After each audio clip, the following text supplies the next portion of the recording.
Admiral's log, February 22nd, 1916. We're at a critical junction. The blockade might be over, but our merchant fleet is getting beaten silly. Our navy is unable to respond since we cannot afford the ships to go out, due to not having a merchant fleet. See a problem arising here? While my ships performed excellently against a task force of British battleships and their escorts, I've had to scrap damaged ships the moment they made it back to port. Repairing them was simply too costly. This is not the navy I want to be the leader of. When my sailors and their ships come back to port after an astounding victory, I want to reward them with awards, with a couple of rounds of alcohol of their choosing and some bratwurst. I don't want to have to tell them to take their belongings off of the ship that just served them so well because it's getting scrapped. This is terrible for morale. Battle-tested ships are getting scrapped instead of lauded. Our budget is at an all-time low. We are very much at a make-it-or-break-it moment in this war, and it feels like there is almost nothing I can do about it at this point. Hey guys, Stealth here, and welcome to episode 14 of the German campaign. After a few months of having absolutely no crew training, and trying to very slowly up the naval capacity again, although at 0.34% it's not growing particularly quickly, I am at well, I would hate to say an okay budget, because I only have 6.6 million, or 6.7 million. It's not going very well. For the British, however, it's not going that well either, because over the last couple of months, they haven't built a single new ship. That's interesting. They've completed repairs of some ships, but they haven't been building new ones. Whereas earlier on in the campaign, they just kept churning out new ships like there was no problem whatsoever with the budget. I hope that this is going to prove to be the start of the end for them. What I have here is a battle between my Ostfriesland and a British battleship. Now, I'm going to play this one different. I'm going to stay at range. I'm going to just lob HE. It's potentially going to make for a bit of a sad fight, because, well, close-in fights with battleships having a go at each other is generally a lot more interesting. But, well, if the Ostfriesland gets too heavily damaged, which is likely to happen in close-quarter conflicts, as I have seen with taking flash fire damage, I might be forced to scrap the battleship. And that's something I am unwilling to do. So, what I'm kind of hoping to do here is not necessarily sink the British ship. And that's a weird intended outcome. If I can beat this ship to about, I don't know, 70-80% of structural integrity without taking too much, if any, damage on the Friesland, I'll take it and I'll leave. Because I think both nations are so exhausted with this war, economically, that we just really cannot afford to have any balanced battles, if you will, between a battleship and another battleship. And then have both of these things go back to port and repair. If I can hit them up enough and damage them sufficiently so that the British are going to be forced to blunt the force or the cost of repairs, then that is far preferential over having the Ostfriesland take a lot of damage. Now, since I'm still operating a crew of cadets, and I really haven't had the time to train them well, I don't expect a lot of hits. I'm having a 3% accuracy, but I think I might just... yeah, they lost sight of me. They can't spot me anymore. But they're operating at 11 kilometers out. Yep, there we go. They're turning back in. So my opportunity to hit them without getting any kind of return fire will be very brief. It's not a lot of time that I have. There we go. They spotted me again. Couple of good HE salvos. Come on. There you go. 97%. We're at 99. We're already ahead. Although, I think it doesn't matter that much. Because arguably, you're going to have to spend some time in repair to fix this anyway. So the battleship's going to be in dock for a month. That's the very least it can be in the dock for. I don't know what the threshold is. So maybe 90% or so. Something like that. If this would have been a fight between, for example, the Vanguard and a couple of destroyers of mine, I would have been very aggressive. Because if the destroyers get killed off, I don't really mind. The destroyers are not that expensive. They're not that critical to the victory. Whereas if I don't have enough power projection because all my battleships are sitting idly by or not even existing anymore, then I cannot win. I cannot project enough power. This, however, is going to take quite a while. Because even at just sub 4%, I just can't really hit this guy. After doing some, what was it, 30% damage or so to the Vanguard, I decided to call it quits. The reason for this, and this is going to sound a bit cruel, but if you want to wear out an opposing force, you don't necessarily need to kill all of them, you just need to wound them. Especially in case of the already weakened British economy, because if I have their British Vanguard in the dockyard for the next 2 months, that's an expensive ship. Its maintenance cost is 1.5 million. My maintenance cost is 1.8, so I'm potentially worse off. But I hope that they're going to be taking that additional maintenance plus repair cost for 2 months, which could just push them over the edge. At least that's my hope.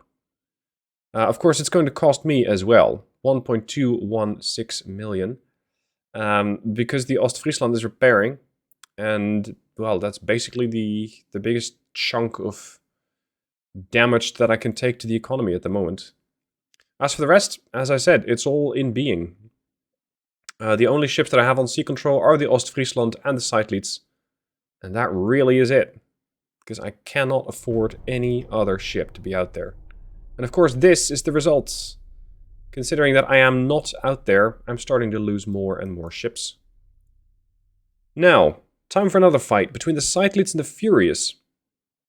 Considering the Furious is a battle cruiser, it's their last battle cruiser, I kind of want to take it down. Just to deal a big blow to morale. And I think that the Seydlitz is the perfect ship to do that with. Of course, doing so carries grave economic risk for my ship as well. Because I'm going to have to fix up the Seydlitz, or whatever is left of it when she comes home.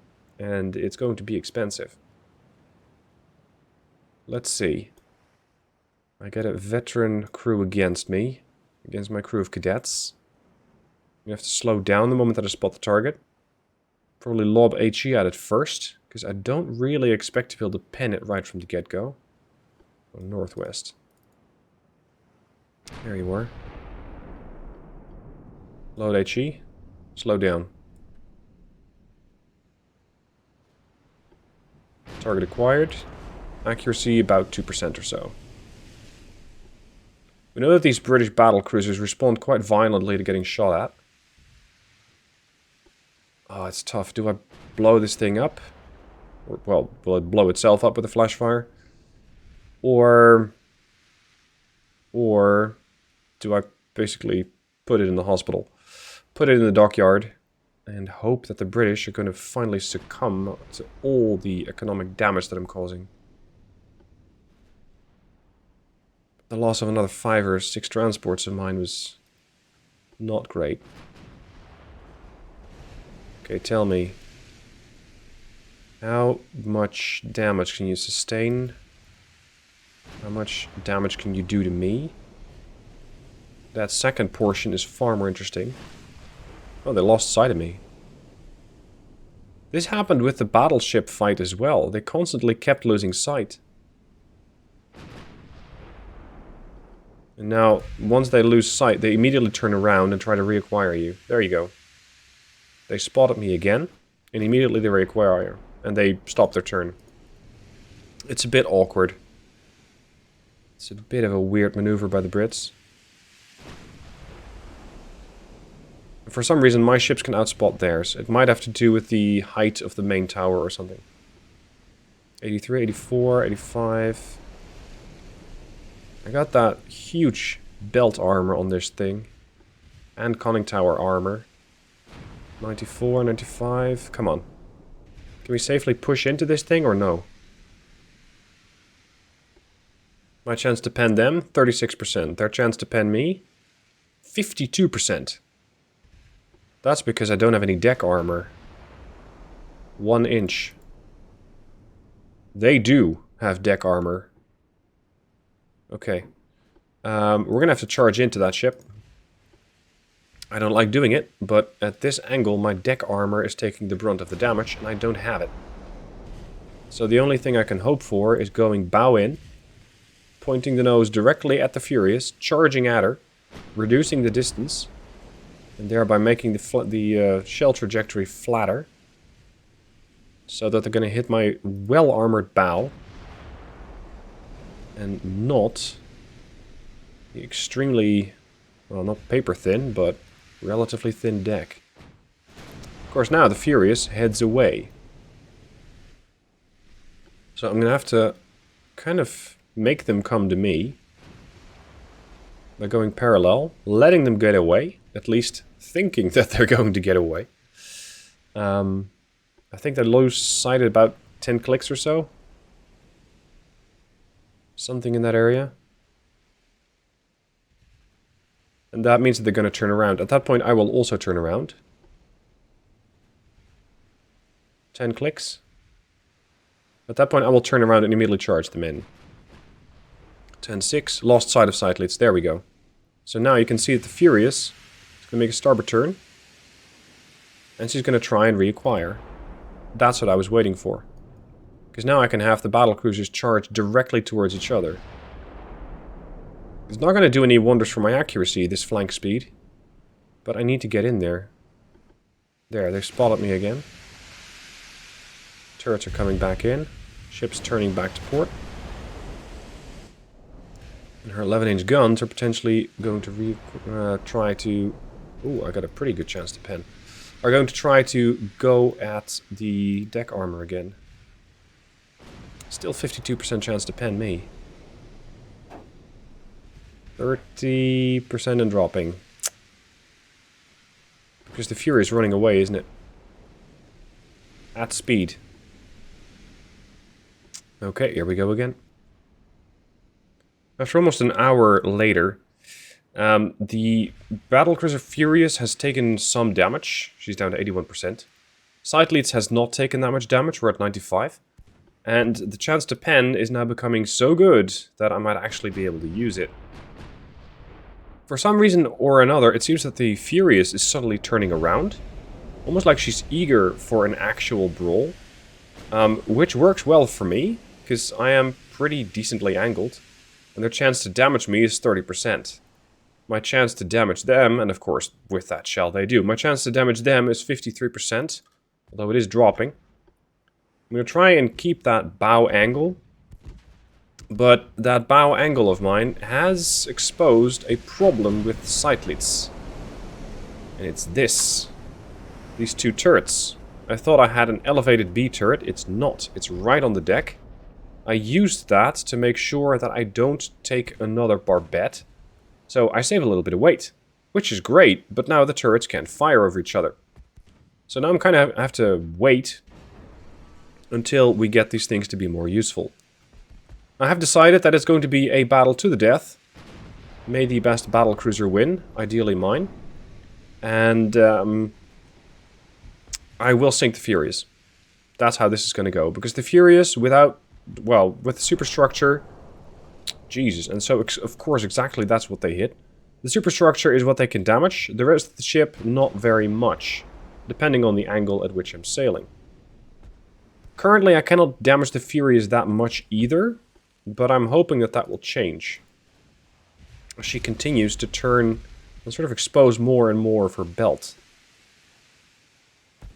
Whereas the 4 inches are trying to pitch in, but it's really more for show than anything else. Fear is down to 77, Sightlights to 91.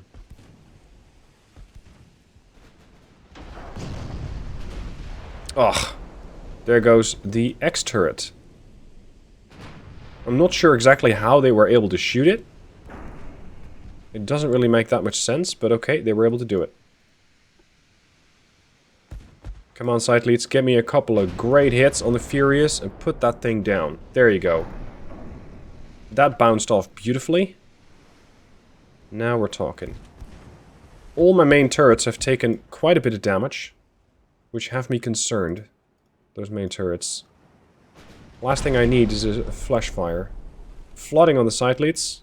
Okay, I can handle flooding, so it's not a problem. There you go. Some damage in return to the Furious. Flash fire, yes. Start popping. Another one.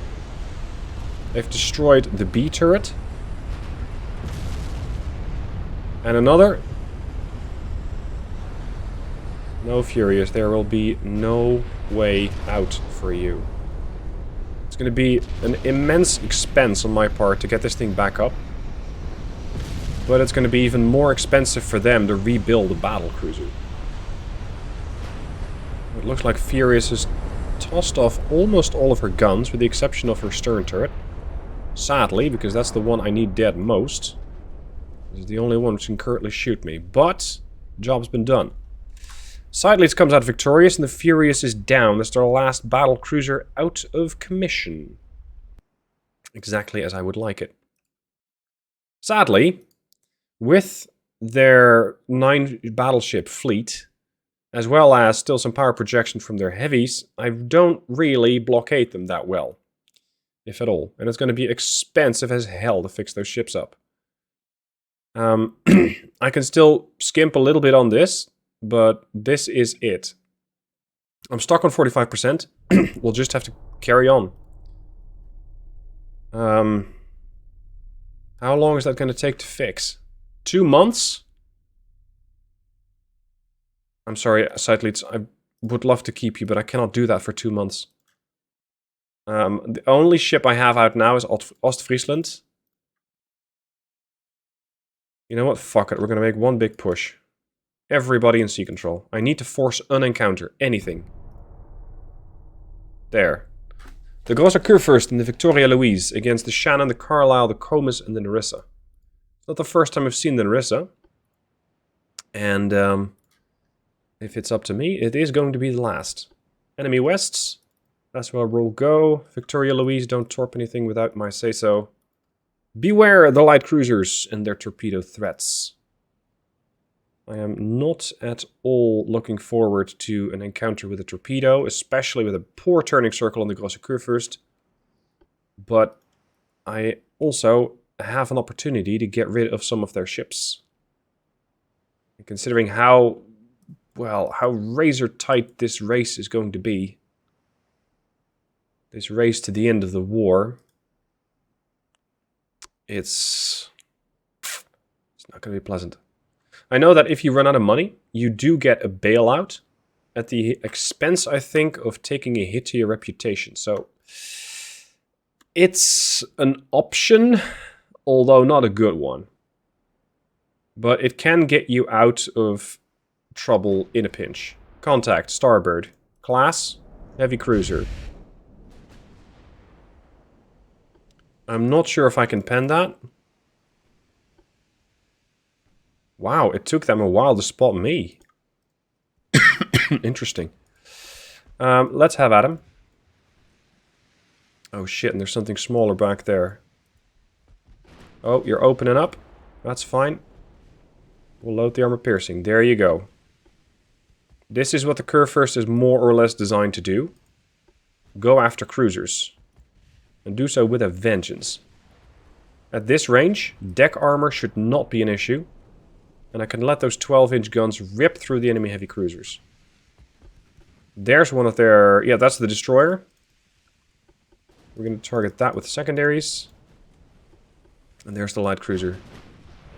No, you're going to continue dealing with the light cruiser... Or with the destroyer first, Victoria Louise. Slow down, half speed. We need to get you mobile and agile. In order not to get hit. Oh, you decided to switch targets, have you? Okay, fine. Which class? Older class. Okay. An older destroyer. Doesn't make them less dangerous, but it means that they throw out less... Yeah, there you go. They throw out fewer torpedoes, these boys. The Narissa. The Narissa's out of torps. So, let's ignore the Narissa for now. and go for the ships that do have torpedoes and which are, in fact, a threat. I want you to fire high explosive at the target. 12-inch, I don't expect to get stopped by anything that looks like a light cruiser. But you never know. There you go, flooding. Excellent. She has torps. She also has torps. Switch your fire. Starboard turn. I am assuming that she launched torpedoes against the Victoria Louise at this point. She has. There they are. That was a 12-inch hit. Doing remarkably little damage, only at 2%.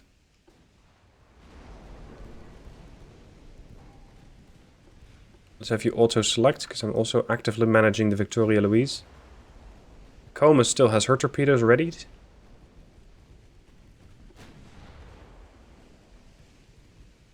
The Narissa is just asking to get killed off. Flooding. Very nice. Careful not to get too much in the firing arc of the Gosrith first. Flooding. It's that damn heavy cruiser. And their 9-inch guns.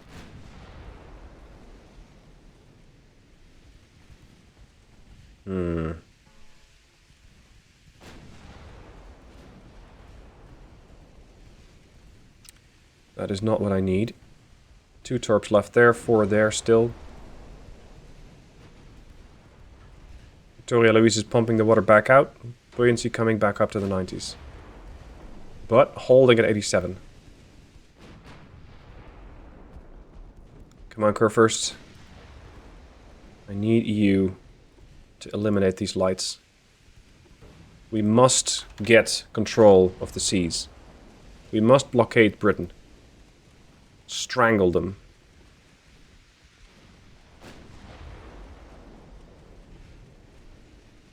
I think a lot of my economic malaise could have been prevented had I actually gone with a more reasonable cruiser design up front. Instead of commissioning 7-inch heavy cruisers, which were proving extremely ineffective. Well, I mean, they were effective in their original role, which was to piss off and destroy merchant shipping. They did a lot of that. But that could have been done by destroyers. Potentially light cruisers if they'd had more speed. But this meant that I had to replace all of my cruisers, so I had to spend a fortune on getting all of my ships replaced. And that could have cost me the campaign. Because I'm still fighting the effects of that mistake.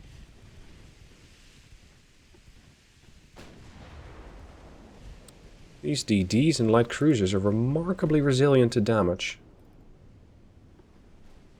First I'm going to push you in fast. Because at this rate, they're escaping. And they have... well... they might not have done more damage, but they might have done more economic damage to me. Keep punishing the Narissa. She's not that valuable.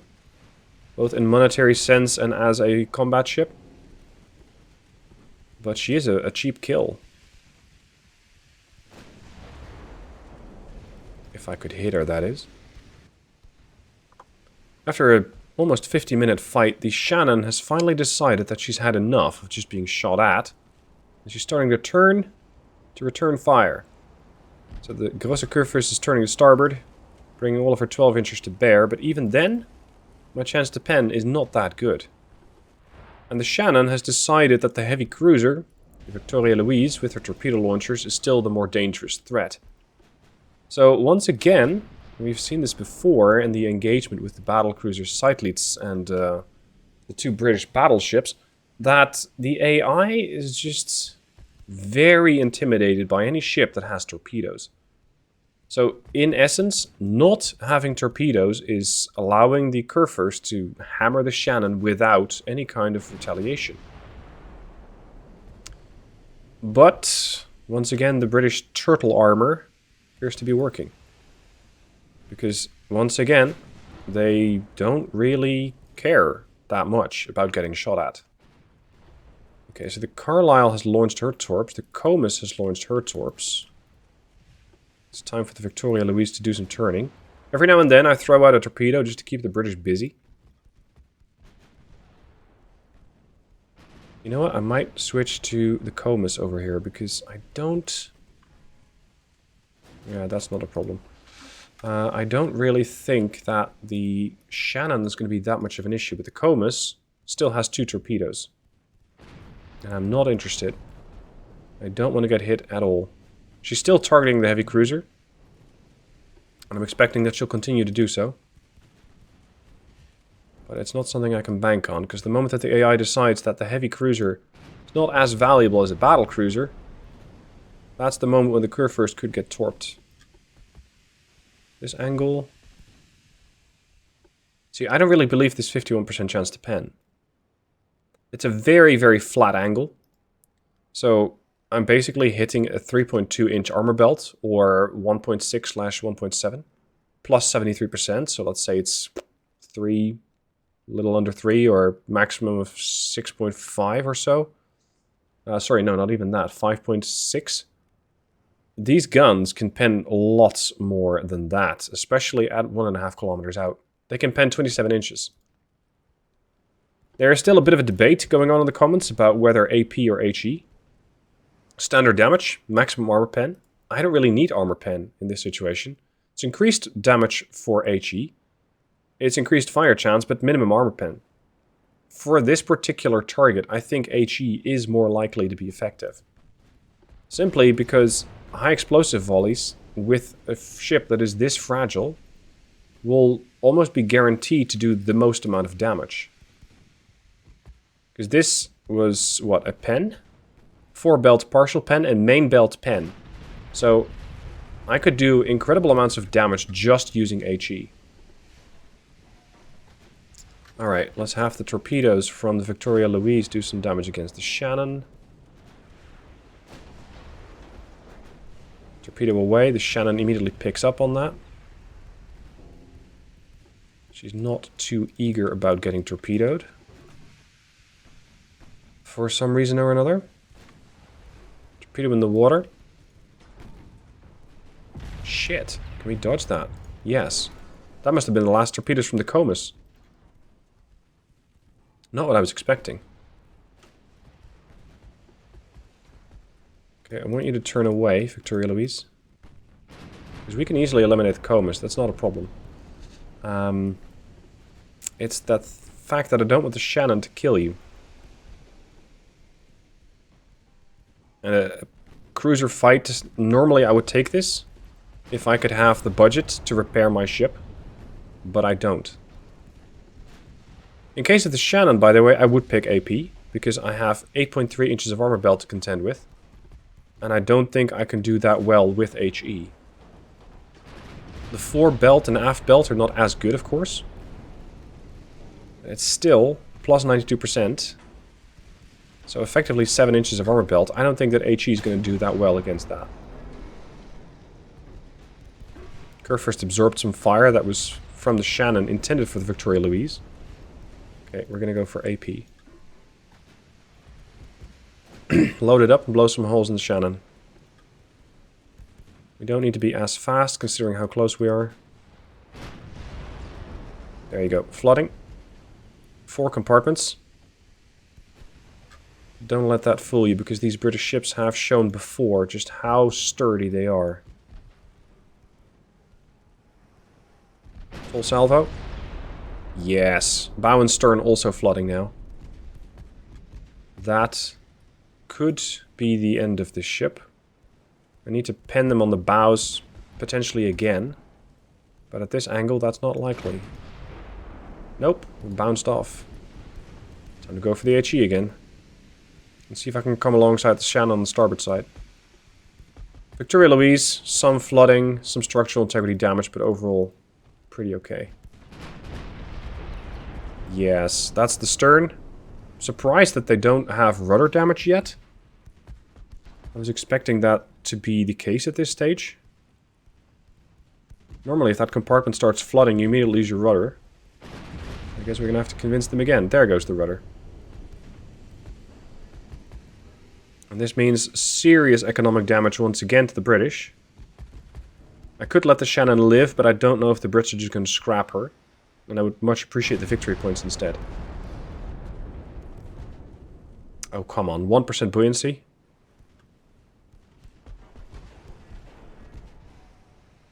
"99% structural integrity on the Gosrith crew first." She's almost completely intact. There she goes. Okay. 4 kills, no losses. Good battle. Can it convince the British to end the war? I kind of doubt it. But if they will sue for peace, I will accept it. And sadly, they're not. We're going to go into the next month with a minus 3.3 million budget. I have naval funds for 4.6. I have a lot of ships at sea, just trying to pick fights with the enemy as much as possible. The transport fleet, I cannot do anything against or with. What I can do is reduce this, which basically means I'm eating my own transport fleet. It's going to go down more and more and more. So that's not really something I want to do. I'm going to try and keep this as close to 0% as possible. And hopefully my active ships will protect the fleet as best they can. But we'll see. Anyway, that'll be it for today. Thank you for watching. Hope you enjoyed. And I'll see you soon for the next